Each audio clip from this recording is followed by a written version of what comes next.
Hi, I'm Ben Mankiewicz. Thanks for joining us. All this month, I've been joined at the same time by Pixar Academy Award winner John Lasseter, director of Toy Story 1 and 2, and A Bug's Life, and the upcoming Cars as well. Get a little plug in for that. John, thanks for being here. Oh, I'm so excited to be here, especially tonight. Especially tonight. This one's going to be fun. John is here to help me introduce the films of Japanese animator Hayao Miyazaki, a friend of his. We're honoring Miyazaki all month. And up next, we have Miyazaki's 1988 release, My Neighbor Totoro, the story of two young girls and the adventures they have when they move near a magical forest. Why? You're excited about all the Miyazaki films, but why this one so much? This is a very special film. This film, Totoro, My Neighbor Totoro, it just captivates audiences. You know, when he made this film and came out in Japan, it became such a huge, gigantic hit over there. Everybody wanted, you know, you heard the doll, wanted a Totoro. Wanted a Totoro. Right. I mean, look at him. He's so charming and so cute. And so they decided to just start doing some merchandise over there. And, you know, this film was made in 1980. It came out in 1988, and they still cannot make enough Totoros. You go over to Japan 17 years later. They're everywhere. My first trip to Japan was in November of 1987.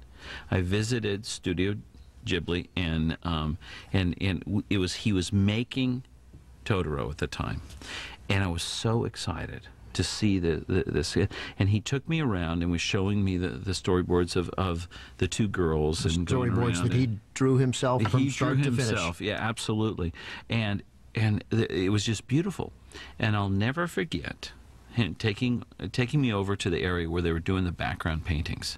And this film is so beautiful. It is set in the countryside of Japan that he grew up in, in a very traditional house. It's like kind of going back to those traditions. And then he showed me a cell of the cat bus.